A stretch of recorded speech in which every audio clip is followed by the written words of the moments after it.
За оны өмнө гэр бүлэрээ найзынхаа бас гэр бүлтэй хамт Букок орол руу аялаад ирсэн. Аялын хамт очиж тэмдэглэл болон үнийн мэдээлэл өгье. Тэгэхээр ховжаадаар найзууд маань их асууж байгаа учраас бас хэрэг болох болов. Бид хэд болохоор Хөх хотоос дамжин нислэгээр 3 дамжин нислэгээр явж иж Букок орол дээр очсон байгаа. Билетээ бол бид хүн трипээс сар гарны өмнө захиж авсан. Тэгээд 2 сая 100 орчим болсон. За үүний дараа бид нар бол сафари дээр хамгийн анх оцсон өдөр бол оцсон. Ийшээ бол ороход бол метр 40-оос дээш бол том үний тоонд орчт юм билээ. Тэгэхээр манай хоёр хүүхэд бол бас яг том үний зардлаар үзүр үйлчлэгийн онгоцны билет бүх зүйлийг захиасан. Хүний 120 мянгаар сафари дээр орсон. За энэ дотор болохоор сет хол багтсан байсан шүү. Тэгээд энэ дээр бас очиод бас хүүхдүүд маш их зарим ундааг бас их авч хэрэгэлдэг. Тэгэхээр энэ дээр бол бас нэлээд их мөнгө төсөөлөх хэрэгтэй юм билээ. За бид хэд буудлаа бол Booking болон Trip-ээс захисан байгаа. За эхний буудлаа бол Booking-ээс захиасан. Хоёр ортой энэ буудлаа бол 710 мянгаар 4 хоногийнхоор бол захисан. Тэгээ хүүхдүүд бол маш их усан сандал ихэнх цагийг өнгөрөөж байсан. Тэгээ бороо орсон ч тэр хэд маань тоглож байсан. Тэгэхээр буудлаа захиалахдаа усан сантаг заавал та хэд маань захиж аваарай.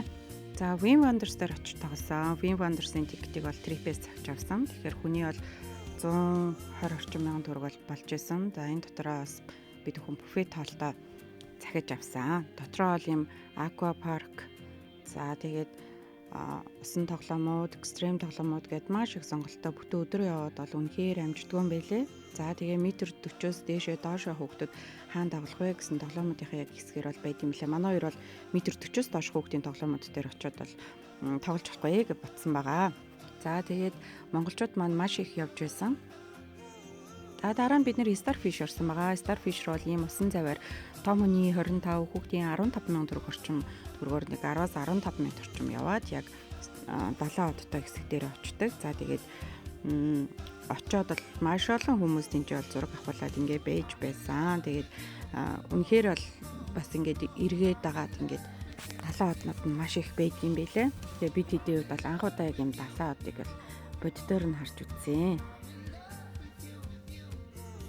За ингээд дараагийн өдрөө болохоор бид хэд Sunworld гэдэг юм каплкараар явдаг ийм тоглоомын газар очсон. Энэ нь болохоор хүний бас нэг 140 орчим мянга төгрөг болж байсан. Мөн буфет хоолттой сетийн бол Trip-ээс ингээд захиж авсан. За энэ парк дээр болохоор Wim Wonders-ыг бол үндэ бол яг гүйцэхгүй юм шиг санагдсан. Тэгэхээр Wim Wonder дээр баг 2 өдөр тогсон ч дээр байж үү гэж дараа нь бодогдож байсан. За тэгээ энийгээ дуусаад оройн каплкар дээр маш их очирлж ийж, цаг гарan очирлж ийж, каплкар дээр буцах гар дээр суугаад бид энэ дээр ирсэн байгаа. За бас мафи түрээслэх юм бол өдрийн 15 мянга юм билээ. Тэгэхээр бензин нь бол ерөөхдөө 7 мянган төгрөгөнд бол ихэд бол дүүрчдэг. Бас мафи их зүгээр байсан шүү. За ингээд олоолаа явж байгаа үед бол 16 оны судалтайсан баха энэ маань. Ийм одоо такси дуутахад бол 10 км орчим болохоор ирж очихын 110 мянга төгрөг болж байсан. Тэгэхээр 2 гэр бүлээс учраас хуваагаад төлөхөд их боломжтой байсан. За дараагийн буудлаа бол Trip-ээс захиасан 3 хоногийн 880 мянга төгрөг болж байсан шүү. За тэгээ Night Market мэдээж очиж үзсэн. За энэ дээр бол өстой 900 шилийн идэх юмнууд байсан. Шарсан, мэлхий, за дуун хисаа, далайн бүхэл зүйлүүд байсан.